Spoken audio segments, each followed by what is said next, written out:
What's going on, Zulu Nation 7 family? Welcome back, YouTube. It's your boy, Matt Uno Zulu 7. I hope everyone's enjoying their day or evening, depending on which time frame they watch this video. This build is specifically designed for you players who have just now reached endgame in the first Descendant, and or players just struggling with the RNG of retaining some of the guns multiple amounts of times, external component set bonuses that you would need in certain situations. This build is specifically designed for you players. We're going to go ahead and jump straight into the primary, starting with the rare weapon being the Phantom Pain. It's got a base DPS of 105,808. And then we go ahead and take a look at the mods and take a look at the actual DPS I've acquired on the gun itself, being at 362. We have 53.5% critical hit rate, firearm attack being at 93%, rounds per magazine 79%, firearm critical hit damage 201.3%, fire rate up 25%, recoil 20%.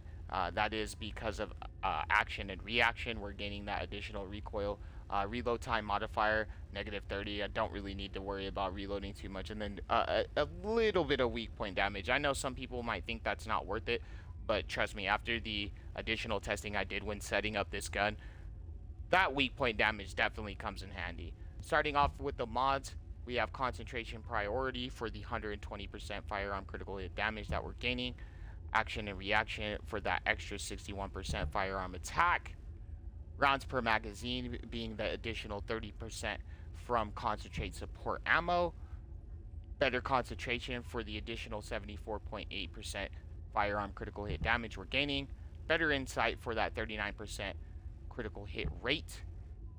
Rifling reinforcement for an additional 32% firearm attack. Then expand weapon charge for rounds per magazine being max 49%. Fire rate 25%.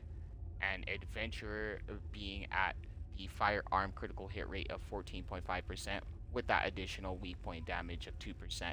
Now, with the last mod, you can actually slot in a few different things. You can go for more weak point damage. You can go for any type of elemental damage that you need in any given instance, whether that be chill, fire, electric, etc. Then taking a look at our secondary, being the Caligo's Horn, 105,714 DPS being the base. Taking a look into the mods. And this one I didn't really fully spec into. I didn't really feel the need, seeing as how I had already committed to doing that with one rare weapon. It's a lot, so 223, 917 for the DPS for that primary. And then we have Adventure for the firearm critical hit rate, 14.5%, weak point damage 2%, rifling reinforcement, expand weapon charge, fire rate up, better concentration, and better insight. And of course, you can make this gun a lot stronger than what I do have it for my secondary. But seeing as how I use my primary a ton on that Phantom Pains, and with the way I have the build set up, it works perfect for that synergy. Then starting off with the reactor, we have the materialized phase reactor.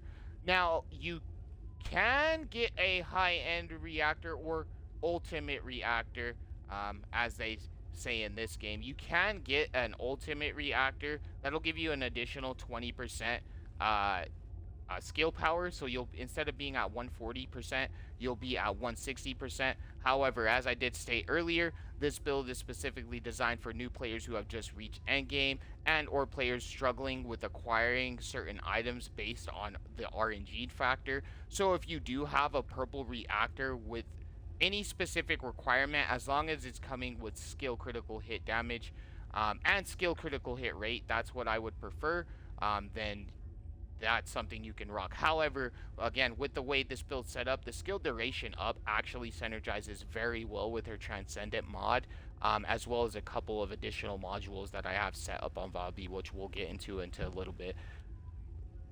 Then we have a defense support auxiliary power. For those who watched the first video I posted on the first Descendant here on the channel, you'll know that this is a piece that I've still kept in the arsenal just based on the roles.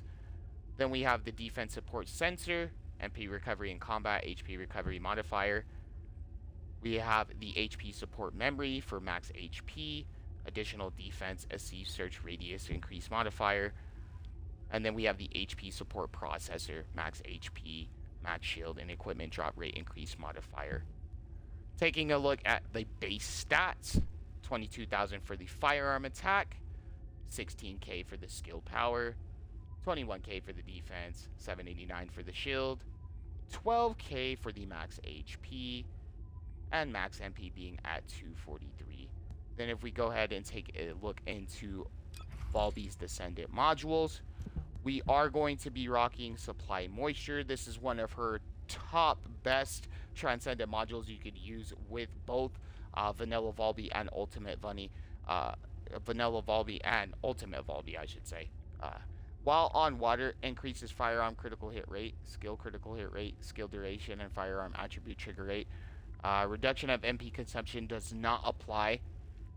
Another thing, with this, you are gaining an additional 20% additional firearm critical hit rate while on water. So the 53.5% I have on the Phantom Pain gains an additional 20% when I'm on water shooting that weapon. So do just keep that in mind. Any other weapons you choose to use with this setup, if you do acquire an ultimate reactor and it comes with the Thunder Cage mounting edition or any one of the ultimate mounting conditions, then for sure go ahead, set it up. you can do it that way as well. And then the sub module being long distance maneuvering. This is something I've really gravitated towards ever since I've stopped using multi-maneuvering a bit. But I would definitely say those are the two sub-modules that I use a ton, either multi-maneuvering or long distance. Then we have iron defense, focus on non-attribute, time distribution, increased HP, focus on dimension, nimble fingers for the additional skill cooldown, skill extension for duration, skill expansion for range, emergency measures for additional critical hit rate for the skills and critical hit damage, as well as skill concentration. Taking a look into the stats right here.